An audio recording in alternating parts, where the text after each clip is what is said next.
নমস্কাৰ প্ৰিয় দৰ্শকসকল এষ্ট্ৰশংকৰ ইউটিউব চেনেলত পুনৰবাৰ সকলোকে স্বাগতম জনাইছোঁ। আজি মই লৈ আহিছোঁ মাঘ বিহু তথা মকৰ সংক্ৰান্তিত কি কৰিলে এনেকুৱা জ্যোতিষশাস্ত্ৰীয় কি নিয়ম বা উপায় অৱলম্বন কৰি আপোনালোকৰ জীৱনত যাতে অকণমান হ'লেও সুখ শান্তি আৰু সমৃদ্ধি কঢ়িয়াই আনিব পাৰে তাৰ বিষয়ে ভিডিঅ'টো লৈ আহিছোঁ। গতিকে আপোনালোকে এই সম্পূৰ্ণ ভিডিঅ'টো শেষলৈকে চাব। ভিডিঅ'টো আৰম্ভ কৰাৰ আগত সকলোকে মোৰ ফালৰ পৰা মাঘ বিহু তথা ভোগালী বিহুৰ আন্তৰিক প্ৰীতি শুভেচ্ছা আৰু বহুত শুভেচ্ছা থাকিল সকলোলৈকে, যাতে সকলোৱে খুব ধুনীয়াকৈ মাঘ বিহু খুব সুন্দৰভাৱে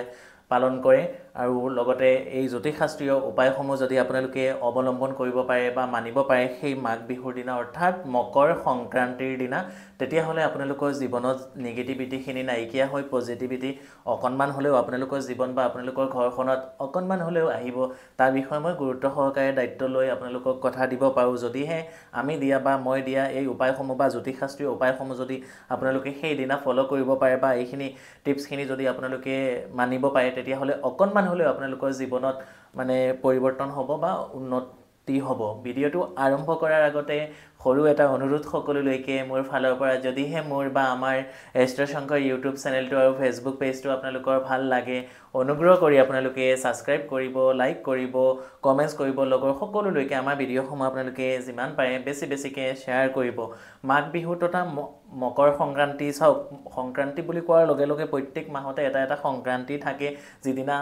ৰবি গ্ৰহ পৰিৱৰ্তন কৰে, কিন্তু বিশেষকৈ সেনেকুৱা শাস্ত্ৰীয় নিয়মত মাঘ বিহু তথা মকৰ সংক্ৰান্তিত এইটো কাৰণেই গুৰুত্ব দিয়া হৈছে যে ৰবি গ্ৰহই সেইদিনা 12টা মাহৰ পিছত ৰবি গ্ৰহ জ্যোতিষশাস্ত্ৰৰ গ্ৰহসকলৰ ৰজা, অৰ্থাৎ ৰবি গ্ৰহ যদি আপোনাৰ জীৱনত খুব বেছি দুৰ্বল বা পীড়িত হৈ যায়, এজন মানুহ জীৱনত উচ্চ পদত তেওঁ অধিষ্ঠিত হ'ব নোৱাৰে, জীৱনত তেওঁ আগবাঢ়ি যাব নোৱাৰে, ভাল তেওঁৰ চৰকাৰী চাকৰি হোৱাত বহুতখিনি অসুবিধা বা তেওঁৰ বহুত বেছি দুখ কষ্ট হয়। গতিকে সেই মকৰ সংক্ৰান্তিৰ দিনা ৰবি গ্ৰহ অৰ্থাৎ মকৰ ৰাশিত, ধনু ৰাশিৰ পৰা তেখেতে মকৰ ৰাশিত প্ৰৱেশ কৰে, সেই দিনাই মকৰ সংক্ৰান্তি বুলি কোৱা হয়। তাৰ উপৰিও এই মকৰ সংক্ৰান্তিত ভাৰতৰ বিভিন্ন প্ৰান্তত বিভিন্ন নামেৰে জনা যায় তথা আমাৰ সমূহ সনাতনী হিন্দু বিশ্বত যিসকল আছে গোটেই হিন্দু সনাতনী ধৰ্মাৱলম্বীৰ লোকসকলে মকৰ সংক্ৰান্তিৰ উৎসৱটো অতি উলহ মালহেৰে পালন কৰে। তো আপোনালোকে সেই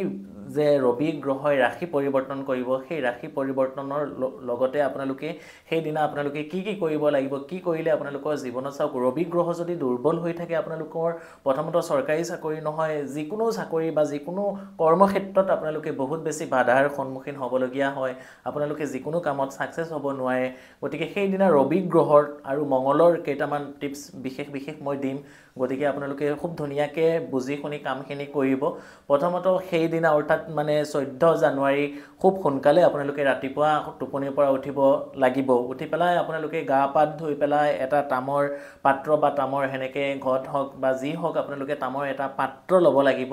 লৈ পেলাই তাত আপোনালোকে সেইদিনা যে গা ধুব, সেই গা ধোৱাত ৰাতিপুৱা আপোনালোকে যিসকলে প্ৰায় যদি সেনেকৈ জলাশয় বা নৈত বা তেনেকৈ যদি জলাশয়ৰ ব্যৱস্থা আছে গা ধুব পাৰে, তেতিয়াহ'লে খুবেই বেছি ভাল। আৰু যিসকলে নোৱাৰিব, ঘৰৰ বাথৰুমত আপোনালোকে যদি গংগা জল অকণমান লৈ পেলাই সেই গা ধোৱা পানীত আপোনালোকে সংমিশ্ৰণ কৰে, লগতে অকণমান তিল দিয়ে, ক'লা তিল, তেতিয়াহ'লেও আপোনালোকৰ যিখিনি নিগেটিভিটি আছে সেইখিনি নাইকিয়া হ'ব। তাৰপিছত গা পা ধুই আপোনালোকে সোনকালে সেইদিনা আৰ্লি মৰ্ণিং অৰ্থাৎ ব্ৰহ্ম মুহূৰ্তত উঠিব লাগিব। এই কামখিনি আপোনালোকে 5টা মেক্সিমাম 6টা বজাৰ ভিতৰত আপোনালোকে কৰিব লাগিব। সেইদিনা কথাত কোৱা হয় যে মকৰ সংক্ৰান্তি যিদিনা সংক্ৰান্তি হয়, যিদিনা মাঘ বিহু, খুব সোনকালে উঠি পেলাই গা পা ধুই পেলাই আপোনালোকে গুৰুস্থানীয় পিতৃ মাতৃ সেৱা কৰিব লাগিব। আপোনালোকৰ ইষ্ট দেৱ দেৱীৰ ওচৰত আপোনালোকে শৰণাগত হ'ব লাগিব। শৰণাগত মানে তেওঁলোকৰ চৰণত আপোনালোকৰ যিখিনি দুখ কষ্ট আছে সেইখিনি আপোনালোকে তেওঁলোকৰ চৰণত সমৰ্পণ কৰিব লাগিব। আৰু লগতে ৰবি গ্ৰহ যিসকলৰ খুব বেছি বেয়া হৈ আছে, তেওঁলোকে বা যিসকলৰ মান সন্মান আপোনালোকৰ প্ৰাপ্যত বহুতখিনি বাধাৰ সন্মুখীন হ'বলগীয়া হৈছে, সেইসকলে বা টকা পইচা ইনকাম কৰিলেও নিগেটিভিটিয়ে আপোনালোকৰ পিছ এৰোৱা নাই, তেতিয়াহ'লে আপোনালোকে এই কামখিনি বা উপায়খিনি অৱলম্বন কৰি যথেষ্টখিনি আপোনালোকে উপকৃত হ'ব পাৰিব। প্ৰথমতে গা ধোৱাৰ পানীত যিখিনি ক'লোঁ সেইখিনি কৰি ল'ব। তাৰপিছত আপোনালোকে এটা তামৰ বাতিত গংগা জল, দুবৰি বন, ৰঙা ফুল, অকণমান কুমকুম, অকণমান চাউল, তাৰপিছত আপোনালোকে অকণমান তিল আৰু সেইকেইটা অকণমান যদি আপোনালোকে পাৰে জব ধান পূজাৰ সামগ্ৰী বিক্ৰী হোৱা দোকানত জব ধান পাই যাব অকমান ৰক্ত চন্দন সংমিশ্ৰণ কৰি পেলাই আপোনালোকে সূৰ্য দেৱতাৰ উদ্দেশ্যে যদি আপোনালোকে অৰ্ঘ্য প্ৰদান কৰিব পাৰে অৰ্থাৎ হাতত এনেকৈ লৈ পেলাই বাতিটো লৈ পেলাই ৰং ৰং শ্ৰী সূৰ্যায় নমঃ ৰং ৰং শ্ৰী সূৰ্যায় নমঃ সূৰ্যদেৱৰ সেই বীজ মন্ত্ৰ বা প্ৰণাম মন্ত্ৰ যিসকলে যেনেকৈ মন্ত্ৰ জানে সূৰ্যদেৱৰ সেই মন্ত্ৰকেইটা দি পেলাই যদি আপোনালোকে সূৰ্যদেৱক প্ৰণাম কৰিব পাৰে সেইদিনা তেতিয়াহ'লে আপোনালোকৰ জীৱনৰ পৰা বহুত বেছি নেগেটিভিটিখিনি নাইকিয়া হ'ব আৰু যিসকলে পাৰিব সেইদিনা আপোনালোকে মেজিৰ জুই যদি আপোনালোকৰ হাতেৰে 7 মুঠি তিল দি পেলাই মূৰত ক্লকৱাইজ এনেকৈ ঘূৰাই পেলাই আপোনালোকে সেই জুইত আহুতি দিব পাৰে বিশেষকৈ গ্ৰাম্য অঞ্চলত বা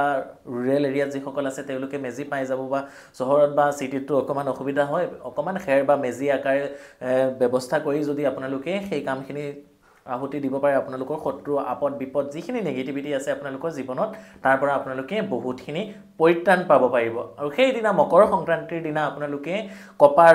তামৰ যিকোনো বস্তু যদি আপোনালোকে ক্ৰয় কৰিব পাৰে অন্ততঃ এডাল খাৰু হওক বা তামৰ এটা ৰিং হওক বা তামৰ এটা পইচা বা কইন হওক আপোনালোকে ক্ৰয় কৰি আনি আপোনালোকে যদি সেইদিনা ঘৰত ৰাখিব পাৰে তেতিয়াহ'লেও খুবেই বেছি ভাল আপোনালোকৰ জীৱনত যিখিনি নেগেটিভিটি আহে সেইখিনি নাইকিয়া হয় আৰু সেইদিনা আপোনালোকে যদি পাৰে দুখীয়া মানুহক যদি আপোনালোকে বা মঙ্গলবাৰ পৰিছে বাৰু খুব বেছি ভাল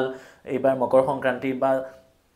মঙ্গলৰ যিখিনি উপায় আছে বা হনুমানজীৰ মন্দিৰত গৈ পেলাই আপোনালোকে গুড় বা মিঠৈ বা ৰঙা ৰঙৰ যিকোনো বস্তু যদি আপোনালোকে দান কৰিব পাৰে যিকোনো বস্ত্ৰ বা যিকোনো খোৱা যেনেকৈ ডালিম হ'ব পাৰে তাৰপিছত আপোনালোকে ৰঙা ৰঙৰ মিঠাই হ'ব পাৰে সেইখিনিও যদি আপোনালোকে হনুমান মন্দিৰত বা যিকোনো দুখীয়া মানুহক দৰিদ্ৰ মানুহক আপোনালোকে দান কৰিব পাৰে তেতিয়াহ'লেও আপোনালোকৰ জীৱনত সুখ শান্তি সমৃদ্ধি নেগেটিভিটিখিনি নাইকিয়া হৈ পজিটিভিটিখিনি সোনকালে আপোনালোকৰ জীৱনত প্ৰাপ্ত হয় এইখিনি আপোনালোকে কৰি চাব বহুত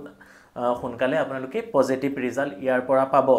আৰু এই দিনা আপোনালোকে যদি দুখীয়া মানুহ বা দৰিদ্ৰ মানুহক তেওঁলোকৰ প্ৰয়োজন অনুসৰি তেওঁলোকক যিখিনি নিডছ আছে তেনেকুৱা বস্তু যদি আপোনালোকে দান কৰিব পাৰে তেতিয়াহ'লে আপোনালোকৰ কাৰণে বহুত বেছি ভাল আৰু সেই দিনা এই কামখিনি অৰ্থাৎ সূৰ্য প্ৰণাম কৰাৰ উপৰিও আপোনালোকে আপোনালোকৰ নিজৰ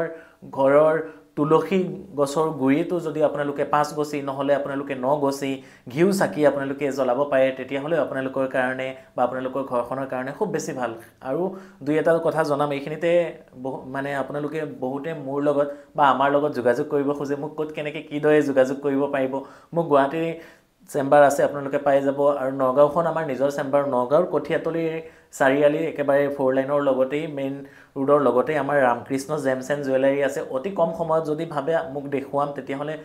আমাৰ ৰামকৃষ্ণ বা মোৰ ৰামকৃষ্ণ জেমছ এণ্ড জুৱেলাৰী আমাৰ তাত সোনকালে আপোনালোকে যোগাযোগ কৰিব পাৰিব নগাঁও হোজাই গুৱাহাটী এই তিনিটা জেগাত মোৰ চেম্বাৰ আছে ভিডিঅ' ডেছক্ৰিপশ্যনত কণ্টেক্ট ডিটেইলছ চেম্বাৰ ডিটেইলছ গোটেইখিনি দিয়া থাকে আপোনালোকে যিসকলে চেম্বাৰলৈ আহিব নোৱাৰে যদি ভাবে জ্যোতিষ শাস্ত্ৰৰ প্ৰতি বিলিভ আছে আস্থা আছে তেতিয়াহ'লে আপোনালোকে আমাৰ লগত যোগাযোগ কৰি আপোনালোকৰ নিজৰ হৰস্কোপখন দেখুৱাই জ্যোতিষীয় গাইডলাইনসমূহ আপোনালোকে ল'ব পাৰে অনলাইনৰ মাধ্যমেও আপোনালোকে ল'ব পাৰিব তাৰপিছত আপোনালোকে কি কৰিব সেইদিনা তুলসী গছৰ গুৰিটো আপোনালোকে জ্বলাব লাগিব তুলসী গছৰ গুৰিত আপোনালোকে ঘিউ চাকি জ্বলাব তাৰপিছত সেইদিনা আপোনালোকৰ ঘৰত যিখিনি মানে খাদ্যদ্ৰব্য বা পিঠা ইত্যাদি বনোৱা হ'ব সেইখিনি দি পেলাই আপোনালোকে আপোনালোকৰ ইষ্ট দেৱ দেৱীৰ চৰণত আপোনালোকে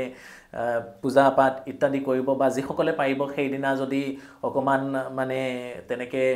দুখীয়া মানুহৰ লগতো যদি অকমান বৃদ্ধাশ্ৰমত গৈ পেলাই ককা আইতাসকলক নিজ হাতেৰে অকমান পিঠা যিসকলৰ সম্ভৱ হ'ব তেওঁলোকে যদি খুৱাব পাৰে তেতিয়াহ'লেও খুব বেছি ভাল হয় আৰু এই দিনা আপোনালোকে বিশেষ কৰি হনুমান মন্দিৰ দৰ্শন কৰিব হনুমান চালিচাখন পাঠ কৰিব লগতে ৰবিৰ গায়ত্ৰী মন্ত্ৰ পাঠ কৰিলেও খুব বেছি ভাল বা যিসকলৰ যি গ্ৰহ বেয়া হৈ আছে সেই গ্ৰহসমূহৰ আপোনালোকে যদি বীজ মন্ত্ৰ বা গায়ত্ৰী মন্ত্ৰ বা সেই ইষ্ট দেৱ দেৱীৰ মন্ত্ৰ বা নাম আপোনালোকে ল'ব পাৰে তেতিয়াহ'লেও আপোনালোকৰ জীৱনৰ পৰা যিখিনি নেগেটিভিটি হৈ থাকে সেইখিনি সোনকালে নাইকিয়া হয় শেষৰবাৰ মোৰ ফালৰ পৰা সকলোকে সৰু এটা আকৌ অনুৰোধ যদিহে মোৰ বা আমাৰ এষ্ট্ৰশংকৰ ইউটিউব চেনেলটো ভাল লাগে অনুগ্ৰহ কৰি আপোনালোকে সাবস্ক্ৰাইব কৰিব লাইক কৰিব কমেন্টছ কৰিব লগৰ সকলোলৈকে শ্বেয়াৰ কৰিব হৰ হৰ এইখিনিতে সকলোকে হৰ হৰ মহাদেৱ জয় মা কালী জয় মা কামাখ্যা জয় শ্ৰী ৰাম